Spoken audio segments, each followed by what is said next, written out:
Baik, selamat siang Pak. Selamat siang. Terima kasih harus terima kami di sini untuk wawancara Pak. Kami dapat tugas dari dosen untuk kami datang wawancara tentang merdeka, kurikulum merdeka belajar. Terkhususnya bunyi untuk pelajaran TIK. Jadi kami sebelum kita perkenalkan nama dulu. Silakan. Ya. Pak duluan atau? Pak duluan. Oke, baik. Pak punya nama Oscar Seli, Sarjana Pendidikan. Pak mengajar di SMA Kristen Citra Bangsa dari tahun 2020, jadi baru 4 tahun, menjalani 4 tahun. Pak sekarang itu mengajar di kelas 11 dan kelas 12. Kalau saya Javier Dima. Saya Yusuf. Siapa? Yusuf lagi. Saya dengan kata Sandarogo. Saya ambil.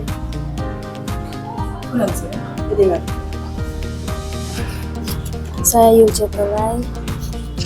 Saya Devin Kamar Robo. Dan saya Agni Leo. Baik, kami dari Universitas Bangsa, Prodi Pendidikan Informatika. Calon guru juga ini. Iya, Informatika. FQ Sekarang semester 4. Oh, baru semester 4. Iya. Oh, relax, saya begini. Iya, Rex. Sebab apa? Jangan terlalu tegang amat. Oke, baik. Jadi kira-kira ada, tadi Pak sudah lihat ada 9 poinnya yang bertanya. Iya. Baik, silakan pertanyaannya. Jadi pertanyaan terkait tentang wawancara ini yang pertama itu Pak, apakah Bapak sudah menerapkan kurikulum merdeka? Sudah. Kalau kurikulum merdeka ini di sekolah ini sudah diterapkan itu dari tahun 2022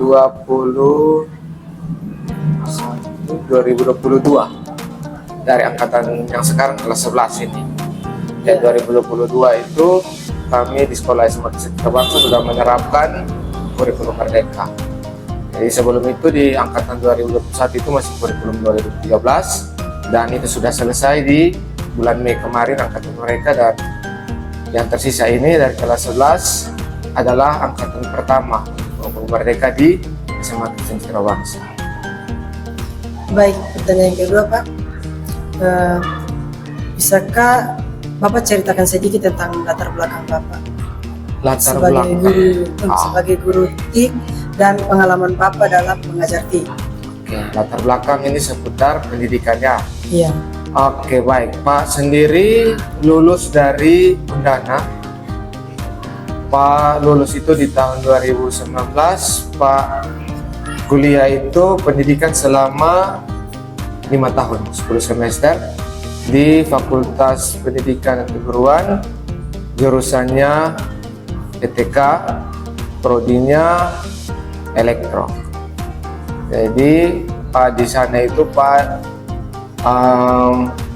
ambil konsentrasi itu absema komunikasi. Ya Pak seputar jaringan-jaringan, itu lebih ke jaringan-jaringan internet. Dan untuk pengalaman mengajar itu Pak dulu PPL-nya di tahun 2017 di SMK 5. Itu pengalaman pertama saya mengajar. Itu di SMK 5 mengajarnya itu masih kurikulum KTSP. Ya, sebelum kurikulum 13 itu ada namanya kurikulum KTSP. Ya, itu mungkin kalian dapat dulu KTSP. Angkatan kalian mungkin. Atau mungkin kalian sudah kurikulum 13. Mungkin itu saja latar belakang dari Bapak. Lulus 2019. Iya. Pak 10 semester. Namanya teknik toh, teknik pasti ya lumayan lama. Jadi pengalamannya jadi guru TIK itu? Pengalaman guru TIK, Pak wisuda 2019, kemudian 1 tahun 2020 itu langsung Pak mulai mengajar di sini. Jadi mengajar TIK pertama itu ada di SMA Kristen Citra Bangsa. Sebelumnya mengajar di teknik audio video, itu pun hanya di waktu PPL. Dari pengalaman kerja pertama kali itu di sekolah ini, SMA Kristen Citra Bangsa. Jadi untuk pengalaman mengajar TIK sendiri itu dimulai di SMA Kristen Citra Bangsa di tahun 2020. Itu untuk mengajarnya. Pertanyaan selanjutnya, bagaimana Bapak merancang dan mengimplementasikan kurikulum TIK yang sesuai dengan konsep Merdeka Belajar di sekolah SMA Kristen Citra Bangsa. Oke, untuk implementasi atau penerapan langsung ya. Untuk penerapan di kurikulum Merdeka ini, kalau di kurikulum sebelumnya di kelas 11 itu ada namanya satu, kalau dulu kita sebut kompetensi dasar, itu ada yang mengambil tentang embedded system, sistem tertanam, itu IC yang pokoknya dia dirancang untuk bisa membantu pekerjaan manusia. Kemudian lari lagi ke kurikulum Merdeka ini yang awalnya itu kompetensi dasar, sekarang namanya sudah capaian pembelajaran. Nah, di bagian capaian pembelajaran atau CP itu ada memuat tentang sistem kontrol. Nah, dari situ Pak menerapkan pembelajaran di Pak punya itu berbasis proyek. Jadi anak-anak yang saya ngajar itu di kelas 11 mereka tidak ada lagi seperti Pak punya zaman dulu yang datang masuk kelas, guru kasih catatan penuh papan. Nah, itu Pak tidak terapkan di Pak punya cara mengajar. Sekarang Pak lebih ke perancangan alat. Jadi karena dia berkaitan dengan sistem kontrol, kemudian ada embedded system di situ, maka Pak pakai yang namanya itu satu alat yang ada di punya microcontroller. Juga mungkin teman-teman juga dapat di kalian punya kuliah, atau mungkin yang basicnya TKJ atau elektronika pasti dapat yang namanya Arduino Uno. Itu dia menggabung antara perangkat keras dan perangkat lunak. Di perangkat lunak di sini kita pakai bahasa pemrograman. Nah, di situ Pak mengimplementasikan kurikulum mereka ini dia lebih ke berbasis project. Jadi untuk yang kelas 12 kemarin mereka punya project air, mereka buat pemilah sampah. Jadi tempat sampah itu dia sistemnya sudah bisa memilah antara sampah plastik dan sampah kaleng. Jadi dia sistemnya menggunakan sistem sensor jenis benda. Jadi mungkin itu implementasi atau penerapan yang sudah Pak lakukan di sekolah ini. Jadi pembelajaran itu yang dulu awalnya itu lebih ke ceramah atau lebih ke tulis penuh papan, Pak ubah ke berbasis project. Karena di kurikulum Merdeka sendiri itu sebenarnya tidak ada lagi yang namanya ujian-ujian akhir. Semua itu dia dikembalikan kepada guru. Guru mau buat dia punya sumatif atau dia penilaian akhir itu seperti apa. Dia Pak sendiri Pak menerapkan project. Yaitu implementasi yang Pak buat. Baik, Pak. Pertanyaan berikutnya, sumber dan referensi apa saja yang digunakan Bapak dalam merancang materi pembelajaran TIK? Oke, sumber itu banyak. Sekarang ini kan beda dengan pada zaman dulu. Pada zaman dulu kalau dari jaringan saja dulu pada zaman itu masih 3G.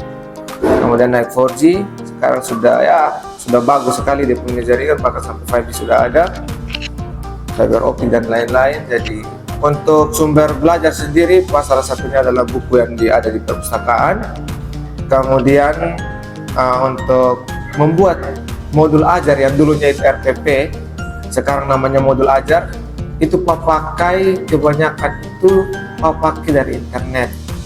Pak ambil kemudian Pak ubah disesuaikan dengan keperluan atau disesuaikan dengan kapasitas yang ada di sekolah.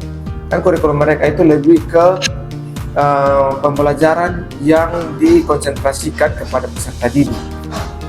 Contoh dulu itu mungkin teman-teman SD ini Bapak Budi, ini Ibu Budi, ya toh?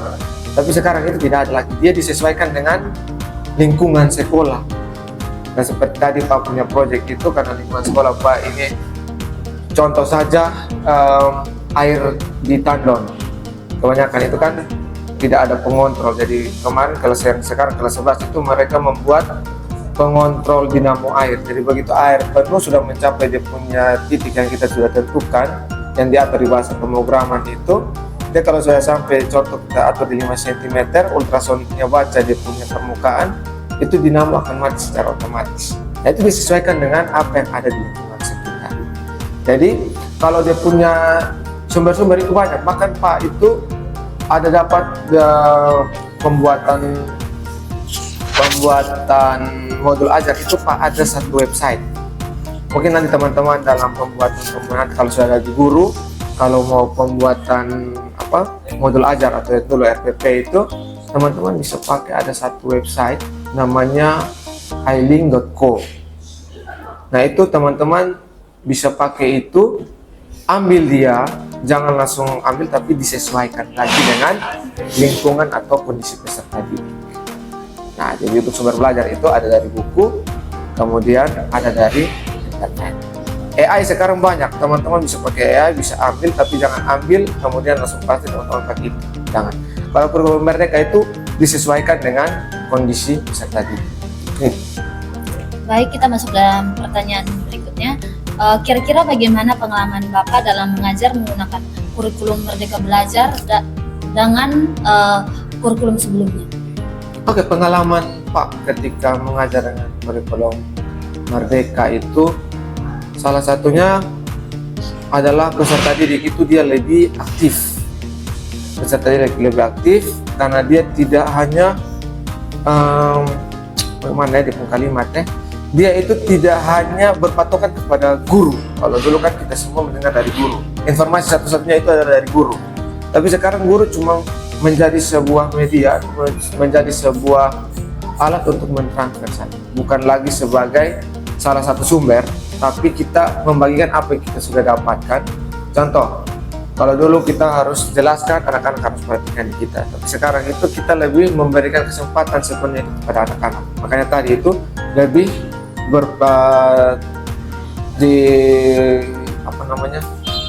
disesuaikan dengan kondisi peserta didik. Jadi peserta didik itu sendiri yang mereka lebih aktif lagi untuk belajar dibandingkan dengan sebelumnya. Baik, kira-kira apa saja tantangan atau kendala yang Bapak alami dalam menerapkan kurikulum Merdeka Belajar di sekolah, khususnya dalam pembelajaran mata pelajaran TIK? Oke. Kesulitan yang pertama sudah pasti adalah pembuatan dia punya perangkat pembelajaran. Karena itu kita harus belajar lagi dari nol. Kenapa? Pada angkatan waktu kuliah itu belajar tentang KTSP. Kemudian Pak PPL kurikulum 2013. Lalu datang mengajar lagi, langsung masuk di kurikulum yang namanya kurikulum Merdeka. Itu kan pasti kita harus belajar lagi. Apa-apa yang kita sudah pelajari segitu banyak di kuliah, tapi kita harus mulai lagi dari awal di pekerjaan. Nah itu yang mungkin kendala paling besar, kita harus menyesuaikan, harus belajar kembali lagi. Tapi kurikulum mereka itu dia tidak jauh beda dengan kurikulum 2013. Dia sama, tapi dia cuma ada beberapa contoh kayak kompetensi dasar diganti ke capaian pembelajaran, RPP diganti ke modul ajar. Nah cuma nama-nama itu saja yang diganti, tapi isi di dalamnya itu masih relatif sama. Mungkin kendalanya itu saja, penyesuaian saja. Ini untuk kendala yang saya. Baik, pertanyaan yang berikut, bagaimana Bapak mengatasi kendala atau tantangan dalam mengimplementasikan kurikulum Merdeka dalam pembelajaran TIK? Oke, untuk tantangan-tantangan yang tadi itu untuk pemecahan masalah, Pak lebih ke mencari informasi lebih banyak di internet, ya. Pak paling banyak mendapatkan informasi itu di TikTok. TikTok itu banyak sekali guru-guru yang ajarnya pakai kurikulum Merdeka. Contohnya ada salah satu yang pada dapat itu pembuatan PowerPoint. Pembuatan PowerPoint yang dulunya kita harus ketik cari internet, kita ketik panjang lebar baru jadi satu PowerPoint. Tapi kita harus buat animasi dan sebagainya toh. Tapi sekarang ada satu AI namanya gamma.com itu, ketika teman-teman kasih masuk di tujuan pembelajaran, ketika teman-teman kasih masuk di kelas, dia punya materinya apa, itu langsung dia kasih tampil tuh utuh-utuh. Dia punya slide, dia punya isi, dia punya gambar, dia punya animasi, dia langsung keluar secara utuh. Mungkin itu. Yang berikut, bisakah Bapak memberikan contoh konkret konkret dari hasil positif yang telah dicapai dari hasil implementasi Merdeka Belajar dalam pembelajaran TIK sekolah ini. Oke, contoh konkret atau contoh nyata itu yang Pak sudah terapkan yang tadi Pak bilang, lebih ke menciptakan sesuatu, menciptakan alat. Alatnya ada di lab fisika, Pak taruh di lab fisika. Alat itu ada karena sudah diterapkan dari tahun sebelumnya. Yang pertama itu mereka buat alat pendeteksi parkir. Itu ada tampilan LCD itu ada keluar dari jarak, ada keluar dari peringatan dan lain-lain. Kemudian ada lagi pemilah sampah yang tadi Pak bilang. Kemudian ada sampah otomatis, mereka punya di situ, dan juga yang tadi mengontrol dinamo air. Itu contoh-contoh nyata dari penerapan kurikulum Merdeka yang Pak buat, di mana penilaiannya itu adalah berbasis proyek. Baik, bisakah Pak menunjukkan kepada kita modul ajar yang telah Bapak kembangkan? Modul ajar ada di bawah, ada di bawah meja. Ajar pokoknya ada di meja.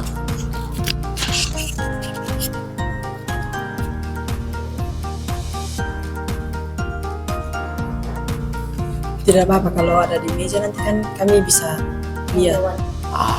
Boleh. Nanti Pak Kita bisa ya, boleh. foto. Dan kalau di kurikulum Merdeka itu teman-teman, ini Pak bagi saja kepada teman-teman yang nantinya akan pasti sama juga dengan Pak, karena Pak punya anak PPL. Pertama kali Pak masuk sini Pak ada dapat 3 anak PPL dari Citra Bangsa juga. Itu yang satu itu sudah guru di, kalian punya senior jauh, nama Nandes. Nandes itu dia sekarang guru di SMP di Flores. Kemudian yang satu itu teknisi di Yayasan Yanto. Nah itu dua itu mereka masih kurikulum Merdeka. Jadi kalau untuk teman-temannya nanti kalau setelah wisuda dan masih menerapkan kurikulum ini, tapi pasti ini dipakai terus karena bagus menurut Pak. Pak belum tahu dari yang menurut teman-temannya lain, tapi menurut Pak itu kurikulum Merdeka ini sangat bagus karena dia lebih dikonsentrasikan kepada peserta didik. Semua pembelajaran diterapkan itu semuanya lebih kepada. Baik, lanjut Pak. Oke, untuk nanti teman-teman kalau sudah sampai di dunia kerja, kalau masih kurikulum Merdeka, karena nanti bilang ini sudah kurikulum nasional, toh? Iya. Saya juga lagi kurikulum nasional, tapi itu cuma diterapkan di seluruh, jadi sudah merata menggunakan kurikulum Merdeka. Nah, teman-teman ketika buat modul ajar, teman-teman lebih lihat itu di bagian yang pertama adalah dia tujuan pembelajaran. Karena tujuan pembelajaran itu dia diambil dari CP, tapi dia pakai kata kerja operasional. Jadi teman-teman harus pakai kata kerja, kayak peserta didik dapat merancang, tadi dapat mempresentasikan. Nah itu lebih ditekankan di situ. Kemudian yang berikut itu adalah dia punya rubrik penilaian. Teman-teman baru semester 4, kalau tidak tahu sudah dapat apa dulu ya, mata kuliah. Kalau Pak punya dulu itu namanya mata kuliah kurikulum. Tapi sekarang Pak tidak tahu sudah seperti apa kalau di perkuliahan. Nanti teman-teman itu lebih, nanti PPL lebih ditekankan itu di bagian rubrik penilaian. Rubrik penilaian kalau Pak punya biasa itu Pak buat karena project peserta didik sangat mampu, dia ada 4 poin biasa buat sangat mampu, cukup, tidak mampu. Nah itu kemudian teman-teman buat dia punya deskripsi masing-masing. Deskripsi masing-masing untuk bisa dapat peserta didik ini dia ada di poin berapa. Apakah dia mampu mempresentasikan, apakah dia mampu merancang, apakah dia mampu mendesain coding, dan lain-lain. Nah, jadi kurikulum Merdeka saat pembuatan modul itu teman-teman lebih tekankan itu. Yang pertama tujuan pembelajaran, yang berikut itu adalah dia punya rubrik penilaian. Itu dia hasil yang didapatkan. Itu tambahan dari Pak untuk teman-teman nanti akan masuk di dunia pekerjaan. Mungkin itu dari Pak. Baik, terima kasih Pak. Ya, di sini sudah mau share tentang pelajaran TIK di sini. Ya. tentang kurikulum merdeka. Terima kasih banyak. Siap. Ada teman-teman yang lain mau tambah? Ada yang mau tanya seputar pembuatan kurikulum tadi kan sudah. Mungkin teman-teman mau bertanya soal pekerjaan-pekerjaan atau apa, silakan. Sekarang sudah mata kuliah apa ya? Ini apa sini? Jurusan apa? Yang berkaitan dengan pendidikan terus sampai mana? Berkaitan dengan pendidikan. Ada manajemen pendidikan, ada kurikulum dan pembelajaran. Kurikulum dan pembelajaran. Ini termasuk dalam kurikulum dan pembelajaran. Kalau dulu Pak punya itu kurikulum saya, sekarang kurikulum dan pembelajaran. Jadi kalau dulu Pak punya tuh ketong buat dalam bentuk modul ajar atau RPP, perangkat pembelajaran lah. Sekarang kalau ini dia masuk dalam penilaian yang mata kuliah kurikulum dan pembelajaran. Oke, mantap. Oke, mungkin itu saja dari Pak. Ada tambahan lagi Pak Rasman? Ya sudah pas Pak. Oke, terima kasih banyak Pak. Baik. Kami pamit pulang. Terima kasih. Selamat.